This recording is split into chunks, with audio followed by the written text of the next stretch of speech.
So, the question is the NBA rigged? Everybody's been talking about it. What Steph Curry's wife, Aisha Curry, even mentioned it. There's people online that have been predicting the winners of not only basketball games in this season, but football, baseball for the past few years, and have been eerily accurate when they say that sports are fixed. So is the NBA rigged? You know, these guys go out there and they do their best and they really, really try and they give it a great effort. So you would hope that it's not fixed, but the simple answer is hell yeah, it's fixed. And the main person doing it in the NBA is this guy right here. If you guys don't know, this is Adam Silver. He's the commissioner of the league. He works for the owners. He's also known as Skillet Head. Look at that dude's head. Could you imagine him playing the sport? He probably was no good in sports because he couldn't balance his big ass head with a shape oblong like that. It's probably hard to keep your balance. If you don't have balance, you can't be an athlete. But look at him. Anyway, yeah, of course it's fixed. Please be smart. Of course it's fixed. It's all about money. You know, the more games you have, the more advertising dollars you get. They make deals with players. They make deals with sponsors for certain people to win. I mean, hell, LeBron just signed a Nike lifetime contract with Nike. Be nice if he won a championship to go with that contract, don't you think? So, of course, the league is fixed. You can see by some of the stupid calls they make. Yeah, the league's fixed. And the reason why it's fixed, and it'll always be fixed, is because it's always been fixed. You guys just support it because you're stupid. And this guy is laughing all the way to the bank. He knows it's fixed. That's why he has that dumbass look on his face right now. When he did his interview at the end of the game, he acted like a man that knew he was going to win the series regardless. And to be honest with you, multiple folks have predicted that. Now, the thing about the league and the league being fixed that you have to understand is that it is about the money. But it's always been this way. This isn't new. When you looked at what happened in the playoffs, this past playoffs, or the one before when the Patriots won the Super Bowl, totally fixed. Totally fixed. You go back and you have in the NFC, Dallas barely beating Detroit, miraculous finish. Then the next week, Dallas losing to Green Bay in a miraculous finish. Then Green Bay losing to Seattle in a miraculous finish. And then Seattle losing to the Patriots in a miraculous finish. And you guys said, oh man, this is so great. This is so exciting. Oh, well, whatever. You ate it up like fools. Hook, line, and sinker. Ain't that many damn coincidences that each one could go that way and the next team wins. And this playoffs is simple. Golden State came back with a miraculous 3-1 down to beat Oklahoma City. And now Cleveland's going to do the same thing to them. They're going to go in tomorrow and win. Or later on today and win. And everybody's going to say, oh, great win for LeBron. Come on. Let's be real. There's been kids on the internet predicting this for months that it would go down in a 7-game series. That it would happen just like this. They predicted other games too. This is real simple, people. You know, I kind of knew that this was going to happen when LeBron went back to Cleveland from Miami to play for this guy. This is Dan Gilbert, the owner of the Cavaliers. You know, if you remember when LeBron left, this guy talked about LeBron as if he was his slave. Right? You remember that? How he just downgraded him and said, you ungrateful this, and you ungrateful, you're not worthy, the so-called king, you ungrateful uppity nigga, what are you doing here? Yeah, I said nigga because that's what he probably called him in private. So I'm just going to call it like I see it. And then LeBron went back to play for him again? Please. There had to be some type of agreement made. And the agreement was, yeah, I'll go back, NBA, you guarantee me a championship? Yeah, okay, I'll do it. So they made the deal. Last year it could have happened, but everybody got hurt. So they're doing it this year against the same team. So LeBron can get his redemption over the hated Steph Curry, which is really weird how Curry went from being built up so quickly as a good guy to being torn down so quickly, and they really can't even find a good reason to tear him down, but they probably have their reasons. I don't know. Maybe he smiles too much, or, they're offended by the fact, I don't know, his mom's too pretty. Who knows? I have no idea why they feel the way they do, but they do. So when I knew that when LeBron went back to play for Cleveland, after that man talked to him as if he was a slave coming back, leaving his plantation, I knew there was a problem.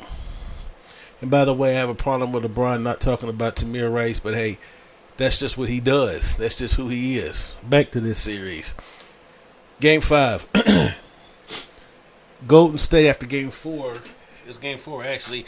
Looked like they had a great chance of winning.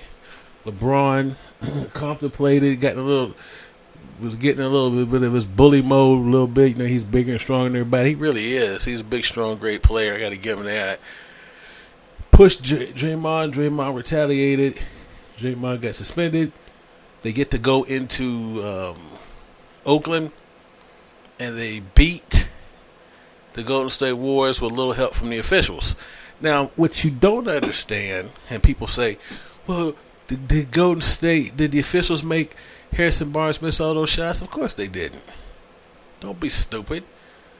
Officials manage games. So what they do is they wait, they see how the game goes, and they call fouls accordingly. If they need to heavily cheat and stop runs by calling fouls, they will. If they don't need to do anything, they won't. It's real simple. It's called point shaving. Happens in every sport, but happening for years. That's what they do. They do it in football, they do it here. So that's what they did in Game 5. Game 6, Golden State was mentally ready. We made these mistakes. We have to come out really hard. Steph Curry, this is the biggest game of my life. So he goes out there, plays well, and then to throw off his rhythm, they call a guy who never really fouls for 5 fouls. Eventually 6 fouls, he fouls out. Think about that. League MVP, 2-time MVP. If you know the unwritten rules in the NBA, that doesn't happen. But it happened in this case because the league wanted another game. Father's Day is a big weekend, so, hey, we got to have something. We got to get a Game 7. And we did promise LeBron and, whoever else, Nike or whoever wants him to win. So we have to have this go the distance, and he's going to have to win. So we can't let it happen this way. So little Steph Curry, who came out and tried his best and was earnest about his play, got frustrated. Because, see, when they fix games, they don't necessarily tell the players. They couldn't have a league like that. Players would tell their wives, and, boy, you know what they would do. Wait a second. Aisha did say that. But I don't think they told Steph they were cheating because he got too angry. The little dude threw his mouthpiece. He was mad, frustrated because of all the bad calls. The way the game was called unfairly. Everyone would get that way. He felt in that moment the way black Americans feel most of the time in the United States. He was frustrated. He knew they were cheating. He threw his mouthpiece. Got mad, blew up a little bit. Not really a big deal. We all get angry and upset. Showed some emotion. Good stuff. LeBron just sat there because he knew he was getting the calls, and he knows this is cheating. And when he wins, he's going to be the first one celebrating, acting like he did something. He reminds me of George Bush. Remember how Bush stole that election and then act like he won it? Even though his brother down in Florida cooked the books for him. He's born on third base and and acts like he hit a triple when he just was placed there. LeBron James is a great player. He earned his place because of his playing ability. But I'll be honest with you, he's not earning this championship right now. The rest are cheating. I like LeBron. I don't really root for anybody because I know the games are fixed. I watch for entertainment value. But this is one of the worst examples of it. It's kind of blatant. And with social media, everybody sees it. And if I were you guys, I'd bet money heavily on Cleveland so I could take advantage of this opportunity. But This has always been the case. The great Michael Jordan, the greatest player of all time. I can be honest with you. Jordan, to me, is the greatest player of all time. When I was younger, he was the guy. You know how there's a guy you really like? Hero, Jordan. The guy never seemed to, always gave his best effort, never gave up, was dynamic. But they fixed games in his era, too. It wasn't like, Jordan didn't have it happen. It was a little different then. The Bulls were so good and talented, they could beat teams 4-zip, 4 straight. The NBA couldn't have that. So it seemed like even though the Bulls were so much better than the teams they played against, the series would go at least 6 games. They had one 5-game series, the first one, and every other series was 6. Really, like they were up 3-0 on Phoenix. Phoenix took them to 6. All these teams, had opportunities and took them to 6 games. I think Wishmacar took them to 6. Seattle, and of course Utah did twice. Ridiculous. Those teams weren't good enough to take them to 6 games, but they did. Why? Because the more games you have, the more money the league makes. So they fixed games. And everybody was cool because most people were Michael Jordan fans. They wanted to see him play more.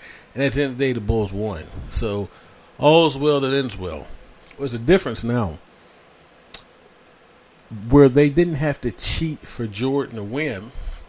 They have to cheat for LeBron to win. 2 ways.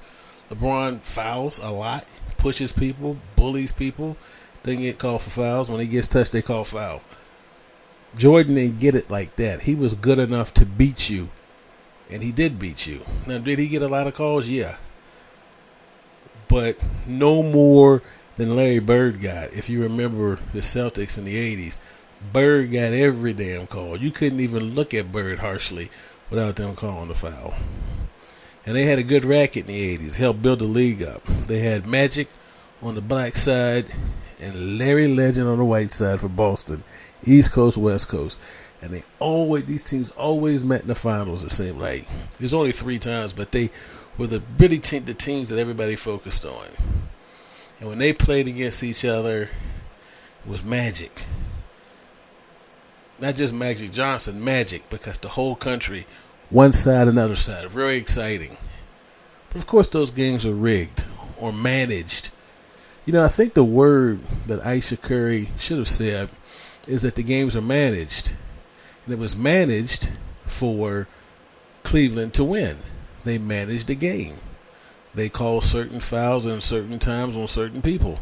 And that's what you have. And they did it in Jordan's era, and they did it before Jordan in the 80s. Now, I was a kid. I didn't really understand it because I didn't really understand basketball as well. But when you look back, you could tell that things work out that way. The first managed game I saw was when Duke beat UNLV after UNLV waxed them by 30. The next year, Duke beat them in this national semifinals in the NCAA tournament. Wasn't the NBA, wasn't pro sports, but that's what happened. So they manage everything. If you watch boxing, they manage decisions. Certain fighters get decisions, you're like, you don't understand how, Canelo. So you have to just sit back and wonder. So at the end of the day, is NBA rigged? Of course it is. Why? Because of money and maybe promises and deals made to LeBron. I really don't know. Maybe LeBron's the one that should win. If you want to tell it's rigged or want to see what's going on, check out the betting line. Period. You're not watching reality.